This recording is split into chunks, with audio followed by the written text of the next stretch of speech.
The rain hammered against the windows of our small cottage in the Cotswolds, mirroring the storm brewing inside me.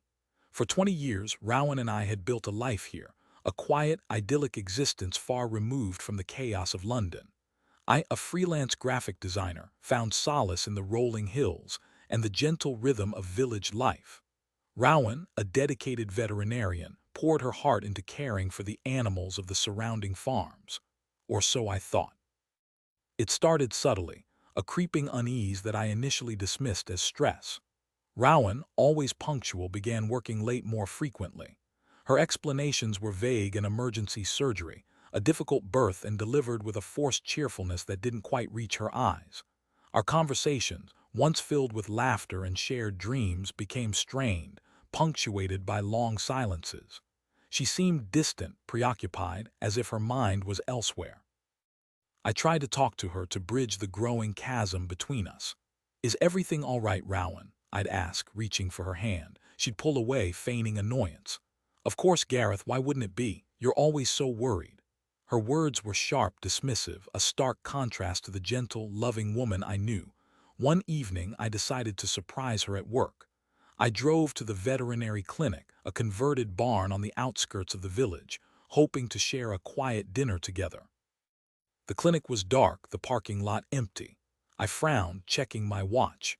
It was only 7 p.m., well within her usual working hours. As I turned to leave, I noticed a light flickering in the back of the barn. Curiosity piqued. I walked around, peering through a grimy window. What I saw shattered my world.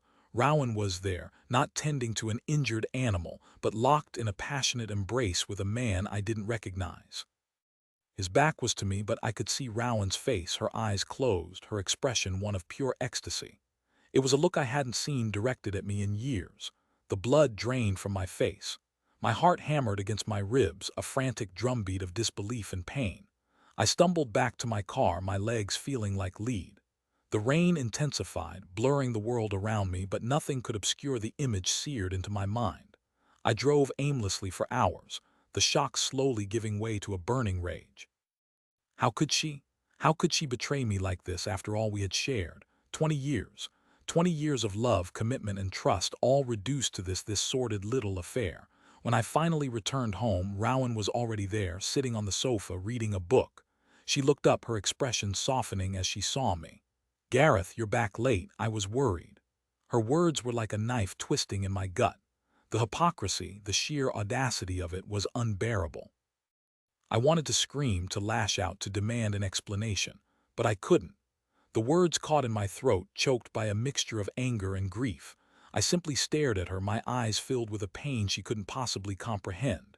She frowned, sensing something was wrong. "What is it, Gareth? What's happened?" I turned and walked away, unable to face her, unable to speak. I spent the night in the spare room, the image of Rowen and her lover replaying in my mind like a broken record. Sleep offered no escape, only a restless torment of betrayal and despair. The next morning, I knew I couldn't stay silent any longer. I found Rowen in the kitchen making coffee. I took a deep breath, trying to compose myself. "I saw you, Rowen," I said, my voice barely a whisper. She froze, her back to me. "Saw me? Saw me where?" she asked, her voice trembling slightly. "At the clinic, last night. With him." She turned around, her face pale. For a moment she said nothing, her eyes darting around the room, searching for an escape. Then she sighed, her shoulders slumping in defeat. "Gareth, I can explain," she said, her voice pleading. "Explain." "Explain what, Rowen? Explain how you could betray me like this. Explain how you could throw away everything we've built together for some fling." "It's not a fling, Gareth," she said, her voice rising in anger. "It's more complicated than that, complicated." "What's complicated about cheating on your husband of 20 years? I haven't been happy for a long time, Gareth," she said, her eyes filled with tears. "We've grown apart. We're not the same people we used to be, so instead of talking to me, instead of trying to work things out, you decided to have an affair. I didn't mean for it to happen," she said, her voice cracking. "It just happened. Who is he, Rowen?" I asked, my voice trembling with anger. She hesitated for a moment, then whispered, "His name is Alaric. He's a new vet at the clinic." Alaric. So that was his name. The man who had stolen my wife, my life, my happiness. "How long has this been going on?" I asked, my voice flat. A few months, she admitted, her eyes downcast. A few months. All those late nights, all those secretive phone calls, all those lies. It all made sense now. The anger surged through me again, a tidal wave of fury and resentment. I wanted to hurt her, to make her feel the pain I was feeling. But I couldn't. I simply couldn't bring myself to stoop to her level. I want you to leave, Rowen, I said, my voice cold and hard. I want you out of my house, out of my life. She stared at me, her eyes wide with shock. Gareth, please don't do this. We can work things out. We can go to counseling. It's too late for that, Rowen, I said, shaking my head. You've broken my trust, and I don't think I can ever forgive you. She started to cry, her tears streaming down her face. I'm so sorry, Gareth, she sobbed. I never meant to hurt you, but her words were empty, meaningless. The damage was done, the trust was broken, and there was no going back. I gave her a week to pack her things and leave. She spent the time alternating between begging for forgiveness and accusing me of being cold and unfeeling. But I remained firm. I couldn't live with her anymore, not after what she had done. When she finally left, the house felt empty, hollow. The silence was deafening, broken only by the ticking of the clock and the occasional gust of wind. I wandered through the rooms, touching the objects we had shared, the memories flooding back, each one a painful reminder of what I had lost. I knew I couldn't stay in that house any longer. It was filled with too many memories, too much pain. So I decided to sell it. I packed my belongings, said goodbye to the village, and moved back to London, the city I had left behind 20 years ago. I found a small apartment in Shoreditch, a vibrant, bustling neighborhood filled with artists and musicians. I threw myself into my work, taking on new projects, pushing myself to the limit. I tried to forget about Rowen, about Alaric, about the life I had lost, but the memories lingered, haunting my dreams, poisoning my waking hours. I was filled with a deep sense of bitterness and resentment. I couldn't understand why Rowen had done what she had done. Was I not good enough? Was our love not strong enough? One day I received a letter in the mail.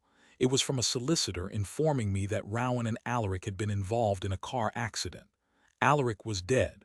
Rowen was in critical condition. The news hit me like a punch to the gut. Despite everything, despite the betrayal, I still cared about Rowen. I couldn't bear the thought of her being hurt, of her dying. I drove to the hospital, my heart pounding in my chest. I found her in the intensive care unit, surrounded by machines and tubes. She was unconscious, her face pale and bruised. I sat by her bedside for hours, watching her, praying for her to wake up.